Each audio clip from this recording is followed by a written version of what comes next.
এই তিনটা কথা বলে নবী সাল্লাল্লাহু আলাইহি সাল্লাম বলছেন, এখানে তিনটা কথা বলছে হাদিস। এক নাম্বার, ঈদের দিন, কোরবানির দিন আল্লাহর কাছে সবচেয়ে প্রিয় আমল কোনটি? বলেন না, প্রাণী জবাই করা।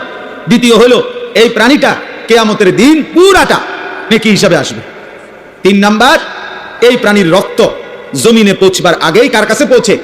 আল্লাহর আরশে পৌঁছে, আল্লাহ পাকের কাছে পৌঁছে। তাহলে কুরবানির মাধ্যমে এত দ্রুত গতিতে, এত শর্ট টাইমে বান্দা আল্লাহর কুরব, নৈকট্য হাসিল করে। এই জন্য এটারে কুরবান বলে, এই জন্য এটারে কি বলে? কুরবান। এই জন্য নবী সাল্লাল্লাহু আলাইহি সাল্লাম বলেন, ফাতিবু বিহা নাফসান, এই হাদিসের শেষ শব্দ। অতএব তোমরা খুশি খুশি দিলে কুরবানি করো। কি দিলে? খুশি খুশি। আরো 5,000 টাকা বাড়ায় নাও, আরো 10,000 টাকা বাড়ায় নাও, হ্যাঁ আরো 2,000 টাকা বেশি দাও, যেমনি সুন্দর হয়, যেমনি সুন্দর হয়, খুশি খুশি দিলে। না ফাইতে কোরবানি করতেছি, হ্যাঁ আরে আজকে 12 বছর কোরবানি করি, এ বছর না করলে মানুষে কি করবো? মানুষে আপনার মাথা কইব, আপনার বাপের মাথা বলবো। মানুষে কি বলবো? মানে মানুষে বলবো আরে আপনি কোরবানি দিচ্ছেন, তো কি মানুষে বলবে কি আর না বলবে কি? মানুষ দেখলেই কি আর না দেখলেই কি? লোক দেখানোর কোনো মানসিকতা। ইখলাস কাকে বলে? আল্লাহর জন্য কোনো কাজ, এটার অর্থ কি? ফুজাইল ইবনে আয়াজ রাহমাতুল্লাহি আলাইহি বলছেন, এটা স্পষ্ট আছে, আল আযকার কিতাবে আছে, আমি নিজে পড়ছি। তিনি বলছেন, তারকুল আমাল লি আজালিন নাস শিরকুন ওয়াল আমালু লি আজালিন নাস রিয়াউন ওয়াল ইখলাসু আন ইউআফিয়াকা আল্লাহু মিনহুমা। মানুষ কিছু বলবে, এই জন্য কোনো আমল ছেড়ে দেওয়া শিরক। মানুষ দেখবে, দেখুক, এই জন্য কোনো আমল করা, এটাও শিরক। বুঝো নাই? তারকুল আমাল লি আজালিন নাস, মানুষের জন্য ছেড়ে দিই। আমি নামাজ পড়লাম হইলে, আমি কোরবানি দিলাম হইলে, অথবা আমি এই দানটা করলাম হইলে, কিন্তু মানুষই কিতা কয়, এই জন্য দিলাম না। তাহলে মানুষ কিছু বলবে বলে ছেড়ে দিল। আবার মানুষ দেখুক, কিছু বলুক, কিছু বলুক, মানুষ এই জন্য আমলটা করা, এটাও রিয়া, এটাও শিরক। তাহলে ইখলাস কি? আল্লাহর জন্য হোক কি? তো তিনি বলেন, ওয়াল ইখলাসু আন ইউআফিয়াকা আল্লাহু মিনহুমা, আল্লাহ তোমাকে উভয়টার থেকে রক্ষা করা, এটাই হলো ইখলাস। যে আমি মানুষকে দেখানোর জন্য করবো না, মানুষের জন্য ছাড়বো। ছেড়েছিও তো আল্লাহর জন্য, করেছিও কার জন্য? আল্লাহ। ভালোবাসিছি আল্লাহর জন্য, বিরোধিতা করেছি আল্লাহর জন্য। মান আহাব্বা লিল্লাহ ওয়া আবগাদা লিল্লাহ ওয়া আ'তা লিল্লাহ ওয়া মানা লিল্লাহ ফাকাদ ইসতাকমালাল ঈমান।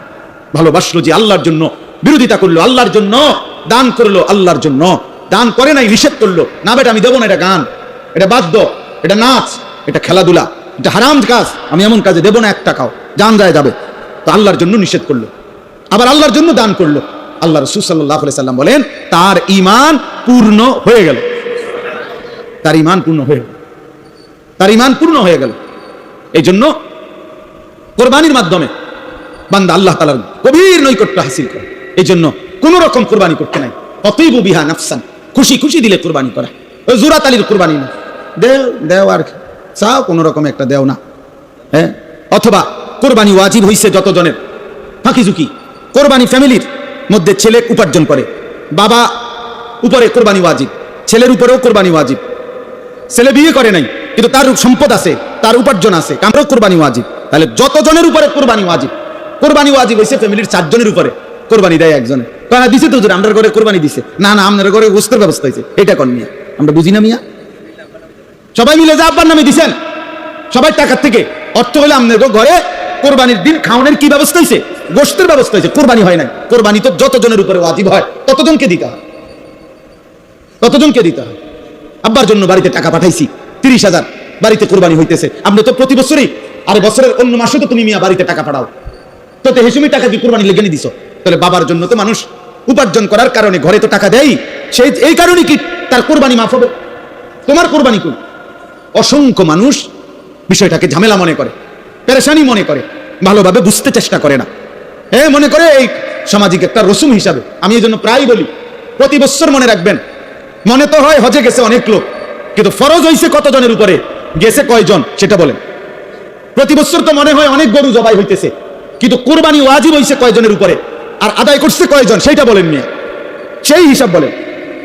কি পরিমাণ মহিলাদের উপরে কোরবানি ওয়াজিব। বর্তমান সময়ে একজন মহিলার কাছে যদি কিছু স্বর্ণ এবং নগদ জমা টাকা, এই 3 দিন, 10ই জিলহজ মানে কোরবানির দিন এবং পরের 2 দিন, এই 2 দিন 3 দিনে যদি কোনো মহিলার কাছে কিছু স্বর্ণ আর কিছু জমা টাকা আছে, মনে করেন মহিলার কাছে 1 ভরি স্বর্ণ আছে, 10,000 টাকা আছে, অতিরিক্ত টাকায়, মহিলাদের এত অতিরিক্তই, এবার ডিকিটি দিয়ে বাজার করবো নি, জীবনও করতো না। বাপরে বাপ, চিনি না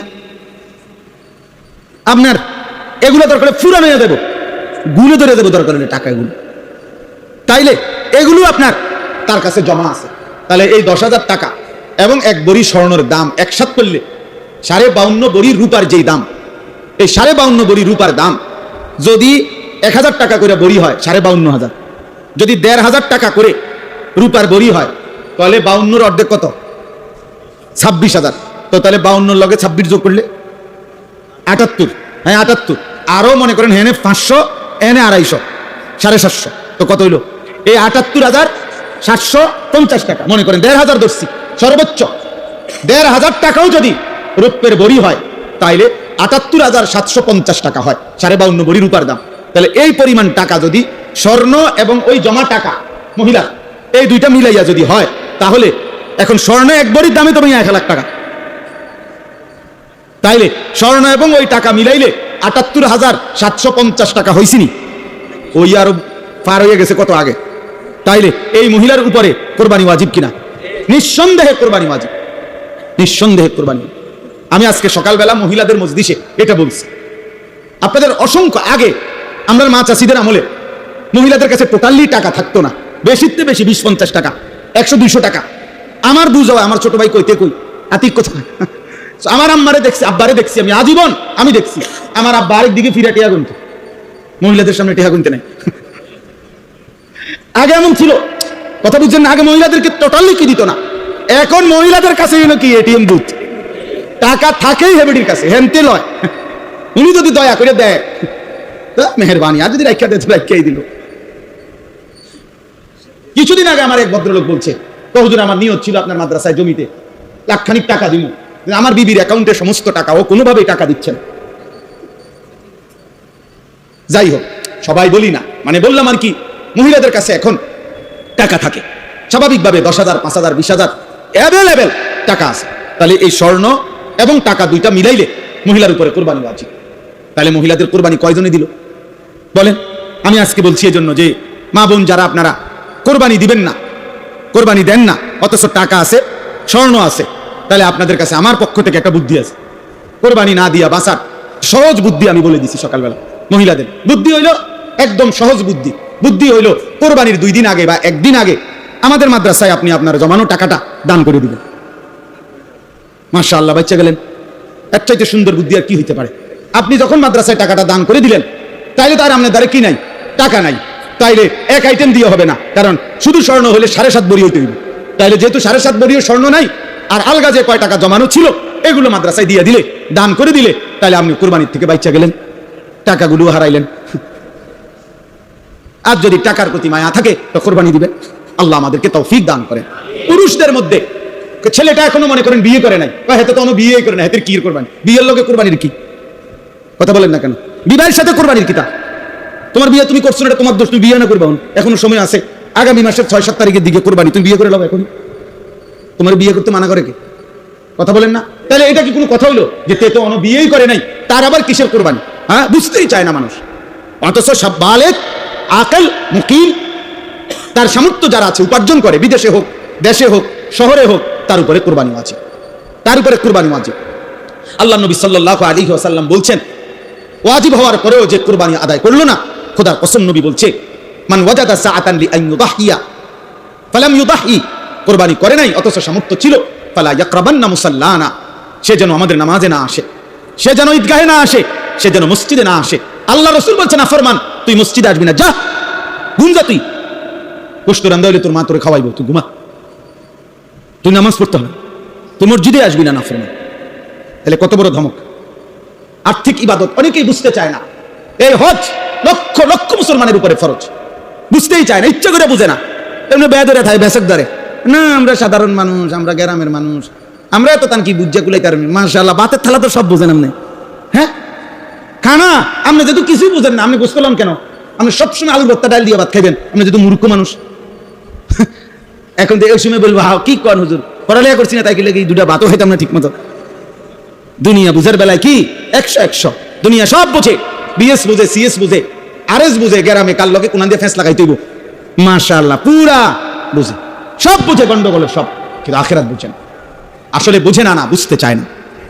বুঝতে চায়, আর্থিক ইবাদত আদায় করতে চায় না। অথচ হজ, আল্লাহ নবী সাল্লাল্লাহু আলাইহি সাল্লাম বলেন, কসম যার উপরে হজ ফরজ হলো অথচ সে হজ করলো না, নবী সাল্লাল্লাহু আলাইহি সাল্লাম বলেন আমি জানি না ওটা ইহুদি মরলো নাকি খ্রিস্টান মরলো। আর কোন আমলের ব্যাপারে এত বড় কথা বলে নাই, আর কোন আমলের ব্যাপারে আল্লাহ নবী সাল্লাল্লাহু আলাইহি সাল্লাম বলেন, ফালা আলাইহি আন ইয়ামুতা ইয়াহুদিয়ান ওয়ালা নাসরানিয়ান, সে কি ইহুদি মরলো না খ্রিস্টান মরলো আমি জানি না। যে ব্যক্তি হজ ফরজ হওয়ার পরেও করে নাই, তার মানে কি, যদি অপশনটা এভাবে বলতো যে সে কি মুসলমান মরলো না ইহুদি মরলো না খ্রিস্টান মরলো আমি জানি না, তাইলেও একটা কথা ছিল, এটাও বলে নাই। অর্থাৎ সে ইহুদি মরলো না খ্রিস্টান মরলো আমি জানি না, অর্থ হলো মুসলমান যে মরে নাই এটা নিশ্চিত, হয় ইহুদি হিসেবে মরছে না খ্রিস্টান হিসেবে মরছে, হয় মাগদুব আলাইহিম আন্নাতু ওয়ালাদ দাল্লিন, এই দুইটার মধ্যে তো একটা। মাগদুব আলাইহিম ওয়ালাদ দাল্লিনের মধ্যেই খ্রিস্টান ইহুদি, নাউযুবিল্লাহ, আল্লাহ মাফ করে দেন, আল্লাহ মাফ করে দেন। এজন্য আমরা প্রত্যেকেই, আমরা শুধুমাত্র আপনারাও শুনতেছেন, আরো অনেকেই শুনতেছে, এই জন্য সবার জন্য বললাম এটা গুরুত্ব দেওয়া উচিত। দিন শেখা, দিনের মাসআলা বুঝে নেওয়া। আমি তো সবসময় বলি তিনটা আমল, যাকাত, হজ, কোরবানি। যাকাত এবং হজ ফরজ এবং কোরবানি ওয়াজিব। ফরজ ওয়াজিবে গাফলতি করতে নাই, ফরজ ওয়াজিব সুন্নতে মুআক্কাদা, মুমিনের ডিউটি। এখান থেকে কোনো রুখসত নাই, এখান থেকে কোনো ছুটি নাই। ছুটি আছে কিছুটা নফলে, ছুটি কিছুটা মুস্তাহাবে, সেটা করলে ভালো, না করলে আপনার নেকি হলো না। কিন্তু ফরজ ওয়াজিব সুন্নতে মুআক্কাদার মধ্যে কোনো কি নাই, ছুটি নাই, ছুটি নাই।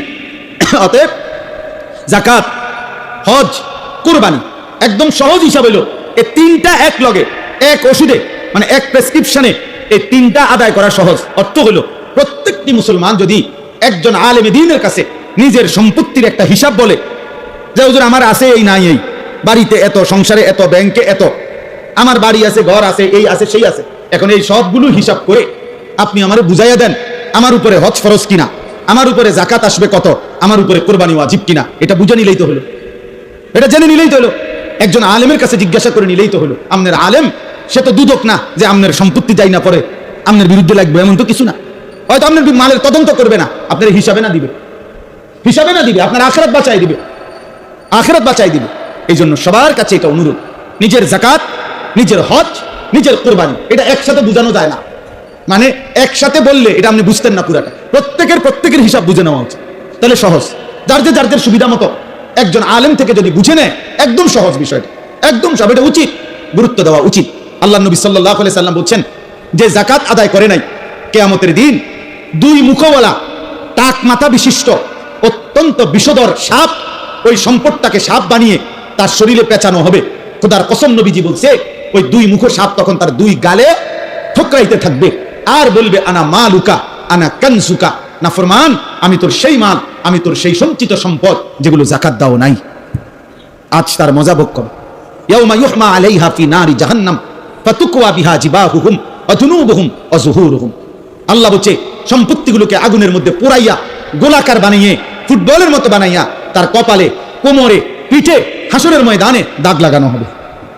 আল্লাহ মাফ করে দেন। অতএব আমার ভাই, আমার বন্ধু, এক মজলিসে সব বলা কঠিন, কষ্টকর, এরপরও আমরা বলার চেষ্টা করলাম দ্বীনকে খামখেয়ালি মনে না করা, আল্লাহকে খামখেয়ালি মনে না করা, আখিরাতকে মামুলি মনে না করা। আমার শায়েখ আল্লামা মুফতি মুশতাকুন নবী সাহেব সব সময় চিল্লায় চিল্লায় বলে যে ভাইয়া আখিরাতকে মামুর বাড়ি, শ্বশুর বাড়ি মনে করো না। হাসরের মাঠ মামুর বাড়ি না, শ্বশুর বাড়ি না, খামখেয়ালি না। হাসরের মাঠ লম্বা সফর, লম্বা সফর, লম্বা সফর, লম্বা সফর। একদিন হাসরের মাঠের 50,000 বছর, 50,000 সানা। কবর বড় লম্বা সময়। আবু জাহেল মনে করেন, আবু লাহাব মনে করেন মাটির উপরে ছিল 60-70 বছর, মাটির নিচে কবরে পড়ে আছে আজকে 1450 বছরের চাইতে বেশি। তাহলে আমাদের এই হিসাবেই তো আমরা চোখে দেখতেছি। নূহ আলাইহিস সালামের জাতি মাটির উপরে ছিল কতদিন, মাটির নিচে আছে কতদিন? বলে নবীজির জামানার সেই মানুষগুলো আজকে কবরে আছে কতদিন, মাটিতে ছিল কতদিন? পৃথিবীর অহংকারীরা, নমরুদ বলেন, ফেরাউন বলেন, কতদিন মাটিতে ছিল? মাটির উপরে ছিল অল্প সময়, মাটির নিচে পড়ে আছে আজ হাজারো বছর, হাজারো বছর। আখিরাতকে মামুলি মনে করতে নাই, মামুলি মনে করতে নাই। এই জন্য প্রত্যেকের এটা খেয়াল করা উচিত, প্রত্যেকেই কোরবানির বিষয়ে, হজ্জের বিষয়ে গুরুত্ব দেওয়া উচিত। এটা একটা মহব্বতের ব্যাপার, মহব্বতের হজ, ভালোবাসার সফর, মহব্বতের সফর। এক বান্দার ভালোবাসার চূড়ান্ত যখন হয়, কোনো বান্দা যখন ঈমান আনে তো আল্লাহর ভালোবাসা তার কলিজায় তৈরি হয়। এরপরে যখন নামাজ পড়ে ভালোবাসা বাড়তে থাকে, যাকাত দেয় ভালোবাসা বাড়তে থাকে, রোজা রাখে ভালোবাসা বাড়তে থাকে। কিতাবে আমরা নিজে পড়ছি যে বুজুর্গানে দ্বীন বলে বান্দার ভালোবাসা যখন অস্থির হয়ে যায়, বেচৈন হয়ে যায়, বান্দা যখন আল্লাহর ভালোবাসায় সবচেয়ে বেশি বেড়ে যায়, তো সে আল্লাহর ঘরে ছুটে যায়। আল্লাহর ঘরে ছুটে গিয়ে মালিকের ঘরের চারদিকে ঘুরতে থাকে। একবার কাবার চারদিকে ঘোরে, একবার সাফা মারওয়ায় ঘোরে, একবার মিনায় ঘোরে, একবার আরাফাতে হাঁটে, একবার মুজদালিফায় হাঁটে। কিরে ভাই এমন করো কেন? একবার এখানে একবার ওইখানে, এত জায়গায় ঘোরাঘুরি করছো কেন? তো আশেক বলে আমি আমার মাওলাকেই তালাশ করছি। হজ আশেকানা সফর, আশেকানা সফর, মহব্বতের সফর। প্রিয়জনের সবচেয়ে ভালোবাসা যখন কারো বাড়ে, তো সে মালিকের ঘরে ছুটে যায়। বুজুর্গানে দিন তো উদাহরণ দিছে যে কায়েস লায়লার বাড়ির চারদিকে ঘুরতো। মানুষ জিজ্ঞাসা করলে বলতো ঘুরো কেন?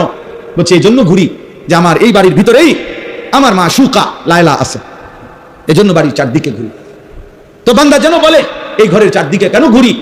এটা নাকি আমার মালিকের ঘর, এটা নাকি আমার আল্লাহর ঘর, এজন্য ঘরের চারদিকে ঘুরছি যদি আমার মালিককে পেয়ে যায়। তো এমন আশেককে তো আল্লাহ তাআলা তার ভালোবাসা দেবেনি, ভালোবাসা দেবেনি। এই জন্য নবী সাল্লাল্লাহু আলাইহি ওয়াসাল্লাম বলছেন রাজাকা ইয়াউমিন ওয়ালাদাতহু উম্মু, হজ করলো সে যেন মায়ের পেটের সদ্যজাত সন্তানের মতো নিষ্পাপ হয়ে বের হলো। আল্লাহ আমাদেরকে তৌফিক দান করেন, আমরা যেন হজ কুরবানি আদায় করতে পারি। এটা বহুতই বড় মহব্বতের ইবাদত। আমার শায়েখ আল্লামা মুফতি মুশতাকুন নবী সাহেব হুজুরকে আমি একবার জিজ্ঞাসা করছিলাম যে আপনি মোট এই পর্যন্ত কতবার হজ উমরা করছেন? হুজুরে আমারে বলছিল মাওলানা শ্বশুর বাড়িতে মানুষ কয়বার যায় দেখি গুনে রাখে? ওই যে না গুনবে কেন? ঠিক আল্লাহর ঘরের সফর এমন মহব্বতের সফর, এটা গুনাগুনির সফর না, এখানে গুনার কিছু নাই, এটা গুনবার কিছু নাই। তো আশেকানা সফর। এই জন্য কোরবানির মাধ্যমে বান্দার আল্লাহর নৈকট্য হাসিল করে, হজ্জের মাধ্যমে বান্দা আল্লাহর নৈকট্য হাসিল করে। আল্লাহ আমাদেরকে তৌফিক দান করেন, আল্লাহ আমাদেরকে কবুল করে নেন। এই আয়াতের মধ্যে আল্লাহ তাআলা বলেন ওয়াতলু আলাইহিম নাবা আবনাই আদম বিল হক। আল্লাহ বলেন বন্ধু আপনি আমার বান্দাদেরকে আদমের দুই সন্তানের ঘটনা শুনায়া দেন সুন্দরভাবে, পূর্ণাঙ্গভাবে। ইজ কাররাবা কুরবানান, যখন তারা দুই ভাই হাবিল কাবিল কুরবানি করলো, ফাতুকুব্বিলা মিন আহাদিহিমা ওয়া লাম ইউতাকাব্বাল মিনাল আখার। আল্লাহ একজনের কুরবানি কবুল করলেন, আরেকজনের কুরবানি কবুল করলেন না। ক্বালা লা আকতুলান্নাকা, কাবিল যে ভাইয়ের কুরবানি কবুল হয় নাই, সে তার ভাই হাবিলকে বলল আমি তোমাকে হত্যাই করে ফেলবো। ক্বালা ইন্নামা ইয়াতাকাব্বালুল্লাহু মিনাল মুত্তাকিন। এই এক কথা পৃথিবীর শুরু থেকে সমস্ত ইবাদতের রূহ এটা, যে আল্লাহ তাআলা মুত্তাকির ইবাদত কবুল করে থাকেন। ইন্নামা ইয়াতাকাব্বালুল্লাহু মিনাল মুত্তাকিন, এটা মনে হয় যেন কলিজায় লিখে রাখা উচিত, এটা মনে হয় যেন বুক পকেটে লিখে রাখা উচিত। ইন্নামা ইয়াতাকাব্বালুল্লাহু মিনাল মুত্তাকিন। আমরা ইয়া কই মাসুম কই? মাসুম আমরা হুজুর কেউ নাই এখানে? মনে নেই এই আয়াত জানি লিখবেন, কালকে লাগাইবেন। হ্যাঁ, ইন্নামা ইয়াতাকাব্বালুল্লাহু মিনাল মুত্তাকিন, নিশ্চয়ই আল্লাহ তাআলা মুত্তাকির ইবাদত কবুল করে থাকে, কুরবানি কবুল করে থাকে, সমস্ত ইবাদত। তাকওয়ার সাথে নামাজ, তাকওয়ার সাথে রোজা, তাকওয়ার সাথে হজ, তাকওয়ার সাথে কুরবানি, তাকওয়ার সাথে জিকির, তাকওয়ার সাথে সাদাকা, তাকওয়ার সাথে জিন্দেগি। তাকওয়ার সাথে কি? জিন্দেগি। তাকওয়া মানে গুনাহ থেকে বেঁচে থাকা, সহজ কথা, গুনাহ থেকে বেঁচে থাকা, গুনাহ থেকে বেঁচে থাকা, নাফরমানি থেকে বেঁচে থাকা, আল্লাহর অবাধ্যতা থেকে বেঁচে থাকা। আল্লাহ আমাদেরকেও তৌফিক দান করে। হাবিল সেদিন বলছে ভাইয়া শোনো, মারতে পারো আমারে, মেরে ফেলবা ঠিক আছে, মরেও যাব, কিন্তু মনে রাখো যুগে যুগে আল্লাহ তাআলা মুত্তাকির ইবাদত কবুল করে। ও ইউসুফ আলাইহিস সালাম, কোরআন শরীফে আছে ওনার 10 ভাই যখন বহু জুলুম করছে ওনার উপরে, সর্বশেষ যখন মিশরে পরিচয় হইছে, তখন ইউসুফ আলাইহিস সালাম এটা কইছে ইন্নাহু মান ইয়াত্তাকি ওয়া ইয়াসবির ফা ইন্নাল্লাহা লা ইউযিউ আজরাল মুহসিনিন। 10 ভাইকে বলছে ভাইয়ারা শোনো, যে মুত্তাকি হবে, তাকওয়া অবলম্বন করবে আর আল্লাহর ফয়সালার উপরে সবর করবে, তো আল্লাহ ওয়াদা দিছে এমন নেককারের কোন আমল আল্লাহ বিফলে দেবে না। তাকওয়া চাই, আমারও আপনারও তাকওয়া চাই, তাকওয়া চাই, তাকওয়া দরকার। গুনাহমুক্ত জীবন, গুনাহমুক্ত জিন্দেগি, গুনাহমুক্ত জিন্দেগি, গুনাহমুক্ত জীবন। লান ইয়ানালাল্লাহা লুহুমুহা ওয়ালা দিমাউহা ওয়ালাকিন ইয়ানালুহু তাকওয়া মিনকুম। তাকওয়া মিনকুম, আল্লাহ বলে তাকওয়া চাই, আমি গোশত চাই না। বান্দা যেন বলে আল্লাহ আপনি জানেন না মাওলা এমন টাটকা রোদের মধ্যে পুরাটা বাজার হাইটটা যে একটা কষ্ট করে ফেক কাদা গোবর এগুলো সব মারাইয়া মনে 200 গরু চাইয়া এই গরুটা কিনছি আল্লাহ, আপনি লেগে তো কিনছি, আপনি বুঝি 2টা টুলকা গোস্ত খাইতেন না, কিটা কোন এত কষ্ট করলাম, কি পরিমাণ ঘাম জড়াইলাম, আপনি নেন না, আপনি 2 টুকরাই নেন, আপনি নেন, কুতুর গোশত নেন। আল্লাহ বলছে না, পুরাটা বান্দা, গোশত পুরাটা গরু তুমি নাও, কলিজাটা, দিলটা আমারে দাও। আমি দিল চাই, আমি তাকওয়া চাই। আমি দিল দেখি, সবাই দেখে গরুর দিকে, রব দেখে কলিজার দিকে, আল্লাহ দেখে কিসের দিকে? দিলের দিকে দেখে। ওই দিলে আমি আল্লাহর ভালোবাসা আছে কিনা, ওই দিল গুনাহমুক্ত দিল কিনা, ওই জীবন গুনাহমুক্ত জীবন কিনা। আল্লাহ আমাদেরকে তৌফিক দান করুন। হজের মধ্যে আল্লাহ কোরআনে বলছে ওয়াতাযাওয়াদু ফাইন্না খায়রাজ যাদিত তাকওয়া ওয়াত্তাকুনি ইয়া উলিল আলবাব। আল্লাহ বলছে হোটেল মোটেল না, তাকওয়া, তাকওয়া। হজের মধ্যে আল্লাহ বলছে ওয়াত্তাকুনি ইয়া উলিল আলবাব, হে বিবেকবান, তাকওয়া অবলম্বন করো। হজের মধ্যেও তাকওয়া। রোজার মধ্যে আল্লাহ বলছে লাআল্লাকুম তাত্তাকুন, যেন মুত্তাকি হইতে পারে। যাকাতের মধ্যে বলছে তুতাহিরুহুম ওয়া তুযাক্কিহিম বিহা, আমি আল্লাহ যাকাত দাও তো আমি এর বিনিময়ে তোমার অন্তর গুনাহ থেকে পবিত্র করে দেব। তাকওয়া, মুত্তাকি, তাকওয়া বানিয়ে দিয়ে দেব। হুদাল্লিল মুত্তাকিন আল্লাযীনা ইউমিনুনা বিল গায়বি ওয়া ইউকিমুনাস সালাহ, নামাজেও তাকওয়া, ঈমানেও তাকওয়া, সবকিছুতেই তাকওয়া। আল্লাহ আমাদেরকে তাকওয়ার জীবন দান করেন, তাকওয়ার জীবন দান করেন। সর্বশেষ এই যুবক যে কয়জন ভাই আছেন তাদের জন্য আর 2 মিনিট কথা, এরপরে আমার কথা শেষ। আমার কোরবানি সম্পর্কিত কথা আলহামদুলিল্লাহ যেটুকু বলার বললাম। বিস্তারিত মাসআলা আরো জেনে নেবেন, আরো বুঝে নেবেন। প্রত্যেকেই খেয়াল করবেন, আমি বাঁচতে কোরবানি না দিয়ে আনি বাঁচতারি না, দোস্ত দিয়ানি নৈকট্য পাইতে পারেন। কথা বলেন না কেন? চেষ্টা করতে হবে, আমি দিয়ানি কি পারি নৈকট্য হাসিল করতে, না দিয়ানি বাঁচতারি। আল্লাহ বাঁচাইছেন, আল্লাহ বাঁচাইছে না বেটা, আল্লাহ তোরে তৌফিকে দিছে না বেটা, গনাতে ধরছে না বেটা। এই জন্য কোরবানি দেওয়ার চেষ্টা করবেন, হজ করার চেষ্টা করবেন, যাকাত দেওয়ার চেষ্টা করবেন, আল্লাহ তৌফিক দান করেন। সর্বশেষ যে কথাটা ছেলেদের জন্য বলতে চাই, এখানে একটা কথা আছে, কাবিল তার বোন, তার সাথে ওই বোনের প্রেমে আসক্ত ছিল, ওই বোনকেই বিয়ে করতে চাইছে। অথচ আল্লাহর বিধান ছিল যে না, এই বোন না, বরং হাবিলের সাথে যে বোন তুমি তাকে বিবাহ করবা। সে বলছেন আমি আল্লাহর বিধান মানি না, আমি ওই নারীকে চাই। 2, আদম আলাইহিস সালাম তিনি একজন নবী ছিলেন, তো তিনি বলছেন যে কাবিলকে যে তুমি হাবিলের সাথে বোনকেই বিবাহ করো। কাবিল বলছে না, আমি নবীর হুকুমও মানি না, আমি নারী চাই, আমি যেটা পছন্দ করছি আমি এটাই চাই। 3, আদম আলাইহিস সালাম একজন পিতা ছিলেন, তার বাবা, শুধু নবী না উনি তো বাবাও, তো বাবা হিসাবে উনি বলছেন সন্তানকে তুমি হাবিলের সাথে বোনকে বিবাহ করো, এটাই বিধান, তুমি তোমার সাথে বোন বিবাহ করো না। সে বলছে আমি বাপ তোমারও মানি না, আমি নারী চাই। এই জন্য যেই যুবক, যেই কিশোর নারীতে আসক্ত, এই জানোয়ার আর মানুষ থাকে না। মনে রাখি, নারীর প্রতি আসক্ত যে এই ছবি, এই হারাম প্রেম, হারাম সম্পর্ক যার মধ্যে থাকে, ওই শেষ পর্যন্ত তার কথা হয় এমন যে আমি আল্লাহ মানি না, আমি নবী মানি না, আমি মা বাপ মানি না, আমি নারী চাই, আমি নারী চাই। নাউজুবিল্লাহ, নাউজুবিল্লাহ। আমার কাছে একটা কিতাব আছে, শাইখ মোহাম্মদ সালেহ আল মুনাজ্জিদ, এই কিতাবের মধ্যে আমরাদুল কুলুব, অন্তরের রোগ সমূহ, এই বইয়ের মধ্যে আছে। উনি বলছে নারীর আসক্তি এত জঘন্য, উদাহরণ দিছে পূর্ববর্তী এমন ব্যক্তি পৃথিবীতে গেছে যে নারীর প্রতি আসক্তি হয়ে শেষ পর্যন্ত সে এই কথা বলে ফেলছে যে আমি সৃষ্টিকর্তার সান্নিধ্য কিংবা জান্নাত প্রাপ্তি সেটাও পছন্দ করি না, তোমাকে দিন, তোমাকে যদি না পাই আমি রবের সান্নিধ্যও চাই না, তোমাকে যদি না পাই আমি জান্নাতও চাই না। এই জন্য একজন যুবক যদি মনে রেখো, বিবাহ বহির্ভূত আল্লাহ তাআলা সবর করতে দিলে নির্দিষ্ট সময়ে হালাল পবিত্র স্ত্রী মিলে যাবে। তাইলে নারীর আসক্তি, নারীর প্রতি লোভ শেষ পর্যন্ত আল্লাহ ভুলায় দেয়, নবী ভুলায় দেয়, মা বাবার ইজ্জত কি করে দেয়, ভুলায়। পোলা মাইয়ারে লইয়া ভাগ্যা যায়, মাইয়া ফুলারে লইয়া ভাগ্যা যায়। এরপরে মাস 3 পরে হয় পোলা মাইয়ারে নয় মাইয়া ফুলারে ফাঁসাতে একটা লাথি দিয়া পাঠায় যা, পিছে দিয়া ফিরতর কপালে যা, যে যারে লাথি দিতে পারে, যে যারে লাথি দিতে পারে, লাথি ছাড়া আর কপালে কিছু জোটে না, আর কিছু কপালে। স্বামী স্ত্রীর পবিত্র বন্ধন আল্লাহ ওয়াদা দিছে, স্বামী স্ত্রীর পবিত্র বন্ধনে আমি আল্লাহ 3টি নিয়ামত দান করব। কয়টা? লিতাসকুনু ইলাইহা, 1 নাম্বার আমি আল্লাহ স্বামীকে বলছে তোমার স্ত্রী দেব তোমাকে, পুরুষকে বলছে 1 তোমার দিল আমি সুকুন শান্ত করে দেব, 2 ওয়াজআলা বাইনাকুম মাওয়াদ্দাতান উভয়ের মাঝে ভালোবাসা দিয়ে দেব, 3 রাহমাতান একে অপরের প্রতি দয়া মায়াও দিয়ে দেব।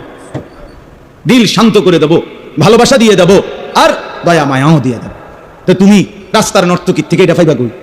মোবাইলের নর্তকী তোমারে ভালোবাসা দিব কইতে? বেড়ি তো হুদা আসে, বেড়ি তো চোর চোরে দেখলো আসে, ডাকাইতে দেখলো আসে, বুড়ার লেগেও আসে, জোয়ানের লেগেও আসে। পর্দা নারী কি শুধু জোয়ানের লেগে নিয়ে আসে? এ তো সবাই লেগে হাসি দিছে, যে সবাই দেখো জোয়ান বুড়া অসল, সবাই লেগে তো হাসি দিছে। সে তার তো টাকা দরকার, তার তো ভিউ দরকার, তার তো সম্পদ দরকার। নাউজুবিল্লাহ, নাউজুবিল্লাহ।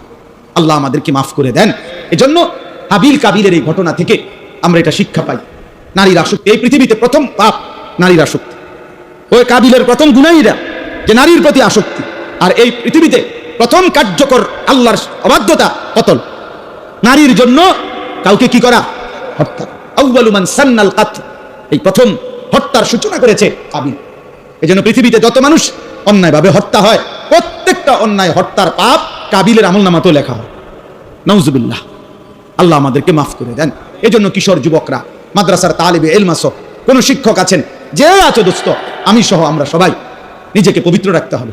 আখলাকের পবিত্রতা, চরিত্রের পবিত্রতা দোস্ত অনেক বড় নিয়ামত। পৃথিবীতে আলোকিত মানুষ হয় তারা যে তার আখলাক ভালো রাখছে। চরিত্রহীন যুবক, চরিত্রহীন ছেলে মেয়ে, ওই অপদার্থ একদিন পৃথিবী থেকে হারিয়ে যায়, হারিয়ে যায়। আল্লাহ আমাদেরকে হেফাজত করেন, চরিত্রবান উত্তম আখলাকওয়ালা যুবক হিসাবে কবুল করে নেন। আগামীর পৃথিবীতে ইমানদার চরিত্রবান আখলাকওয়ালা যুবকের খুব দরকার হবে। সারা পৃথিবী যুদ্ধমুখর পৃথিবী, সারা পৃথিবীতে ঈমান আর কুফরের যুদ্ধ মূলত শুরু হয়েছে, চলতেই থাকবে। শেষ পর্যন্ত মাহদীও আসবে, দাজ্জালও আসবে, কুফরের পরাজয় হবে, ঈমানের বিজয় হবে ইনশাআল্লাহ। হ্যাঁ, ফিলিস্তিন আর ইসরায়েল দুই দেশের যুদ্ধ না, ঈমান আর কুফরের যুদ্ধ। ফিলিস্তিন ঈমানের প্রতীক, ইসরায়েল কুফরের প্রতীক। পাকিস্তান ভারত, এটা দুই দেশের যুদ্ধ না, পাকিস্তান ঈমানের প্রতীক, ভারত বেঈমানের প্রতীক, এটা কুফরের প্রতীক। এজন্য ভারত পাকিস্তান যুদ্ধ না, ঈমান আর কুফরের যুদ্ধ। ইসরায়েল ফিলিস্তিন যুদ্ধ না, ঈমান আর কুফরের যুদ্ধ। এবং এই যুদ্ধে ইনশাআল্লাহ আজ কিংবা কাল মুমিন জিতবে ইনশাআল্লাহ। ওরা ওদের এই অপারেশনের নাম দিছে, এই হিন্দু বেঈমানরা, এই কসাই মোদি, ভারতের এই বেঈমান, তার এই অপারেশনের নাম দিছে অপারেশন সিঁদুর। এটা হিন্দু ধর্মের একটা চিহ্ন, হিন্দু নারীর চিহ্ন, কপালে সিঁদুর দেয়। এই সিঁদুর, এই আক্রমণের নাম দিছে অপারেশন সিঁদুর। তার মানে কি? ধর্মকে টেনে আনছে তারাই, ধর্মীয় প্রতীক তাদের এটা। তারা বুঝাইতে চাইছে এটা ধর্মের যুদ্ধ। এটা তারা ধর্মকে পাশে টানলে হিন্দু জনগণকে উত্তেজিত করতে পারবে। কথা বুঝছেন না? এই জন্য এটাকে আগায় আনছে, এটাকে আনছে। তো বাকি এটাই ইনশাআল্লাহ, এটাই সঠিক, এটাই সত্য। বিজয় ইমানদারের হবে ইনশাআল্লাহ। কাশ্মীরও বিজয় হবে, আরাকানও বিজয় হবে ইনশাআল্লাহ। দিল্লির লাল কেল্লাতেও একদিন কালেমার পতাকা উড়বে ইনশাআল্লাহ। যুদ্ধই হবে, জিহাদি হবে। ভাই আমি করব না আমার সন্তান করবে ইনশাআল্লাহ। আগামী জেনারেশন যুদ্ধ করবে ইনশাআল্লাহ। আল্লাহ তৌফিক দেন, আল্লাহ কবুল করেন, আল্লাহ আমাদের সবাইকে ঈমান আমলের জিন্দেগি করে দান করেন। আমি আপনাদের সামনে কোরআনুল কারীমের 6 নম্বর পারা, কোরআনুল কারীমের 5 নম্বর সূরা, সূরাটার নাম সূরা মায়েদা। এই সূরার 27, 28, 29 এই 3টি আয়াত তেলাওয়াত করেছে ইনশাআল্লাহ। এই 3টি আয়াতকে সামনে রেখে আমাদের সামনে গুরুত্বপূর্ণ যে ইবাদত কুরবানি, এই সম্পর্কিত সামান্য কিছু কথা এবং তার সাথে প্রাসঙ্গিক কিছু কথা আমরা আরজ করতে চাই। আল্লাহ তাআলা আমাদেরকে তৌফিক দান করেন। মহান আল্লাহ পাক রব্বুল আলামিন কোরআনুল কারীমের মধ্যে বহু জায়গায় হজ এবং কুরবানি সম্পর্কে আলোচনা করেছেন। তন্মধ্যে এটা একটা জায়গা। কোরআনুল কারীমের মধ্যে একটা পূর্ণাঙ্গ সূরা আছে, কোরআনুল কারীমের 22 নম্বর সূরা, 17 নম্বর পারা। এই সূরাটার নামই হচ্ছে সূরা হজ। হজ্জের উপরে আল্লাহ তাআলা ওই সূরাতে দিক ওদের খটর মটরের দিকে আপনারা চাইেন না, আপনি আমার দিকে তাকান, ওইটা এটা খটর মটর করবে, এটা হে করুন। তো কেউ মনোযোগী হয়েন না ভাই, আমি এটা পছন্দ করি না। আমি ব্যক্তিগতভাবে এই সদবদ্ধ পছন্দ করি না। আমার কত মনোযোগ দিয়ে শুনতে, আর নাহলে হেউ চলে যাক, আমার কোনো সমস্যা নেই, উঠে যাক। কারণ আমি তো কোনো ভোটে দাঁড়াইছি না যে আমার অনেক জনসমর্থন দরকার, ওই জনসমর্থন দিয়ে করবো। আমার কোনো ইচ্ছাও নাই ভোটে দাঁড়ানো না, ভবিষ্যতের দরকার নেই। আমি ভবিষ্যতে আরো আলহামদুলিল্লাহ উপযুক্ত বহুত লোক আছে, উনারা ভোটে দাঁড়ান, অসুবিধা কি? সব কাম আমি করতে হইব, এত জরুরি কি? তাইলে এই জন্য বললাম মনোযোগ দিলে ভালো, আল্লাহর কথা দিল দিয়ে শুনলে আমারও লাভ, আপনারও লাভ।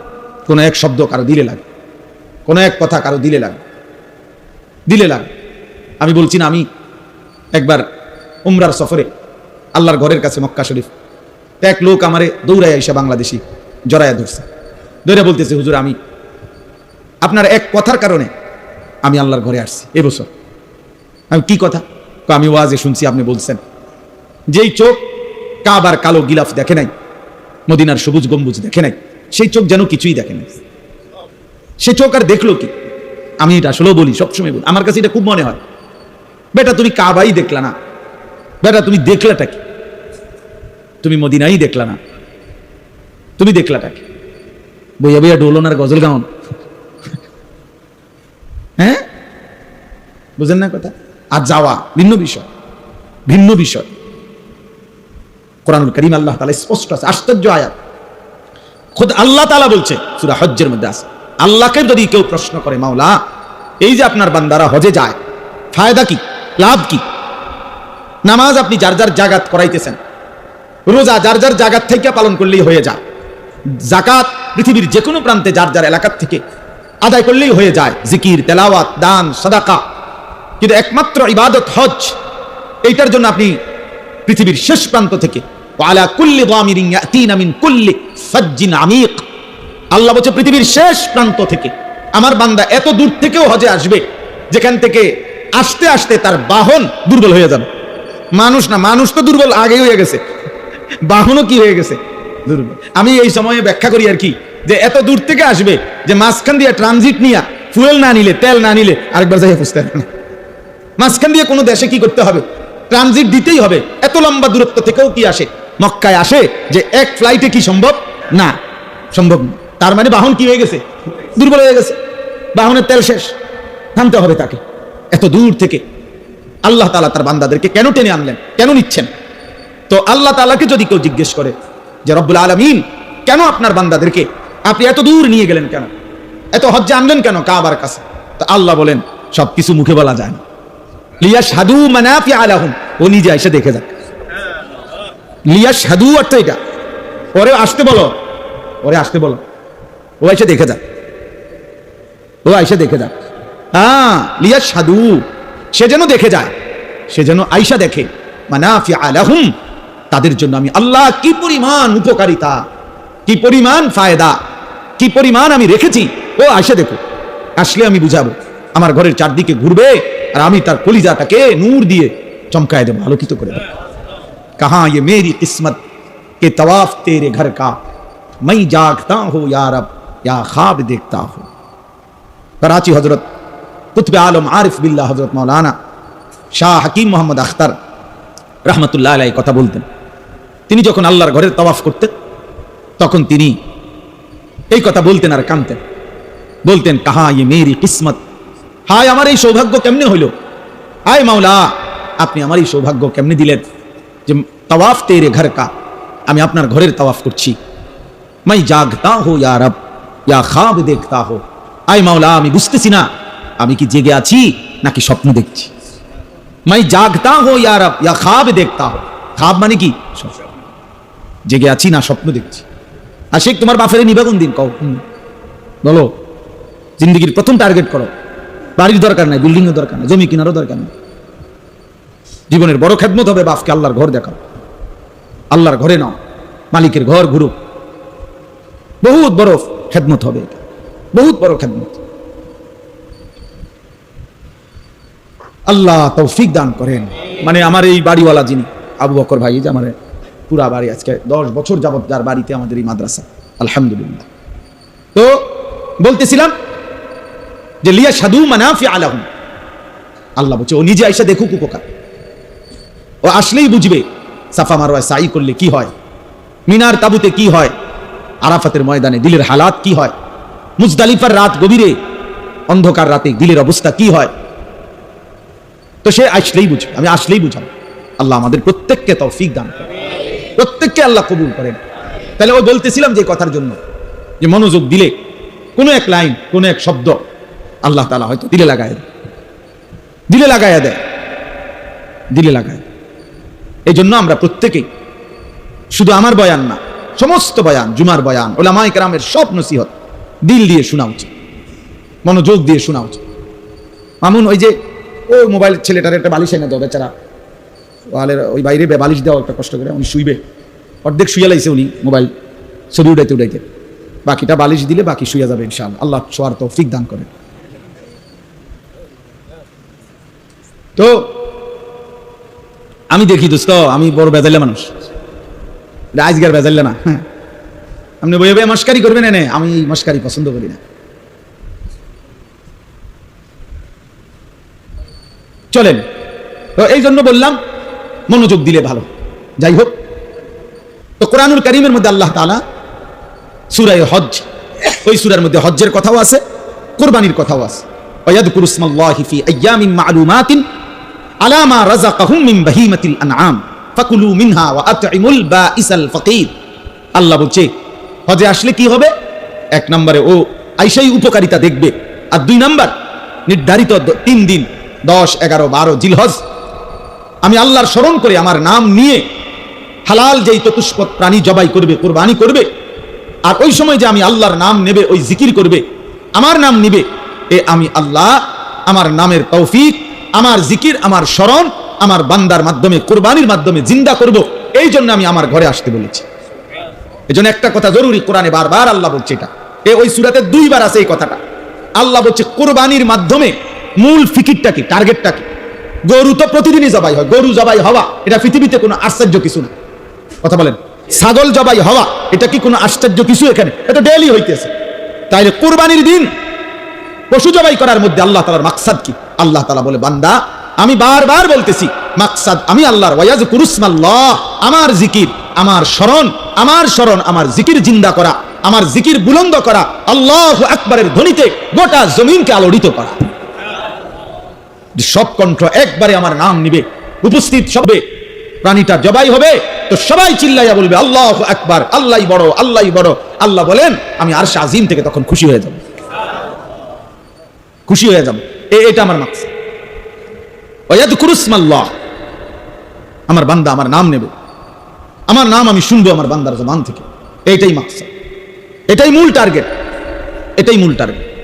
এই জন্য কোরবানির মধ্যে ইবাদত এটা মূল টার্গেট, অর্থাৎ আল্লাহর স্মরণ, জিক্রুল্লাহ, জিক্রুল্লাহ। আল্লাহ তাআলা নিজে বলছেন, এই জন্য কোরবানির মূল মাকসাদ হওয়া চাই আল্লাহর স্মরণ জিন্দা করা। আল্লাহ আমাদেরকে তৌফিক দান করে। কোরবান এই শব্দটি 2টা শব্দ, একটা হলো ঈদুল আযহা, যেটা আমরা ঈদুল আযহা বলি, আরেকটা হলো কোরবান, এটাও বলি ওইটাও আমরা বলি যে ঈদুল আযহা। আযহা এই শব্দটা কোরবানির ক্ষেত্রে ব্যবহার হয়। আযহা, উদহিয়া, ইদহিয়া, দহিয়া, আদাহি, দহায়া, এই সবগুলো এক শব্দ, কোনটা এক বচন, কোনটা বহু বচন। আযহা, উদহিয়া, ইদহিয়া, দহিয়া, আদাহি, দহায়া, সবগুলোর এক শব্দ, এক বচন বহু বচন। এই সবটাকেই বলা হয় ঈদুল আযহা, ইয়াউমুল উদহিয়া। তাহলে এটা কি অর্থ? কি অর্থ? হলো সহজ বুঝাগো, সবাই বুঝবেন। সকালবেলা সূর্য যখন উঠে, এই সূর্য উঠবার 15-20 মিনিট পরের টাইমকে ইশরাকের সময় কয়। স্বাভাবিকভাবে আমরা তখন কি পড়ি? ইশরাকের নামাজ পড়ি। এর একটু পরে আবার এই সময় ঘন্টা খানিক সূর্য শুধু উঠতেই থাকে, বাড়তে থাকে। 1 থেকে 1.5 ঘন্টার ব্যবধানে সূর্য যেদ্দূর বড় হওয়া, যেদ্দূর আলো ছড়াইবার, এটা পূর্ণ ছড়ায় ফেলে। এরপরে একটা নির্ধারিত সময় পর্যন্ত ওই আলোটাই আলোকিত করে রাখে। এরপরে আবার একটা সময় আসলে সূর্য হেলতে শুরু করে। তো এই প্রথম যখন সূর্য ওঠে তখন আলো বাড়তে বাড়তে বাড়তে 1-1.5 ঘন্টা ব্যবধানে যখন পূর্ণ আলোকিত হয়, সূর্যটা ছড়িয়ে পড়ে আলো, এই টাইমটাকে বলা হয় ওয়াক্তুদ দুহা, দোহার সময়, চাষতের সময়। যেটা আমগো বাপ চাচা, দাদারা, মা চাচিরা চাষতের নামাজ, নফল নামাজ পড়ে। আমার মারে আমি আজীবন দেখছি, মা নাস্তা খাইতেন না, কইতো মার অন্য শাস্তের নামাজ বাকি দিস। তা আমরা ছোটবেলায় কইতাম কি শাস্তের নামাজ, কি আবার মনে করতাম কি শাস্তের নামাজ। তো মা এই শাস্তের নামাজ না পড়ে এই 7:30, 8টা এরকম টাইম, এইটা না পড়ে মা নাস্তা করতেন না। তাইলে এইটারে বলা হয় ওয়াক্তুদ দুহা, দোহার সময়। কোরআনুল কারীমের মধ্যে একটা সূরাই আছে এবং কোরআনে আল্লাহ তাআলা এই সময়ের কসম করছে, ওয়াদ-দুহা ওয়াল-লাইলি ইযা সাজা। এই যে ওয়াদ-দুহা, এই দুহা শব্দের অর্থ এটাই, সকালের সূর্য পূর্ণ আলোকিত হওয়ার সময়। তো তো সকালের সূর্য যখন পূর্ণ আলোকিত হয় এই টাইমটাকে বলা হয় ওয়াক্তুদ দুহা, আর এইটাই হলো কোরবানির টাইম, কোরবানির প্রাণী জবাই করার সময়। এরই মধ্যে কোরবানির 2 রাকাত ঈদুল আজহার ওয়াজিব নামাজ কি হয়ে যায়, আদায় হয়ে যায়, হইয়া এরপরে কি শুরু হয়, এই জন্য কোরবানির মাসনুন উত্তম সময়টাই হলো কি ওয়াক্তুদ দুহা, এই সময়টা। এই জন্য এই আদহা, উদহিয়া, ইদহিয়া, হ্যাঁ, দাহিয়া, দাহায়া, আদাহি, এই সবগুলোর দ্বারা এই সময়টাকে বোঝায়। অর্থাৎ এই সময়ে যেহেতু স্বাভাবিকভাবে কোরবানি শুরু হয়, এই জন্য এটাকে ইয়াউমুল উদহিয়া বলে অথবা ঈদুল আজহা বলে, এটাকে এই জন্য বলা হয় এই কোরবানির শুরুর টাইমটাকে। হাদিসের মধ্যে আছে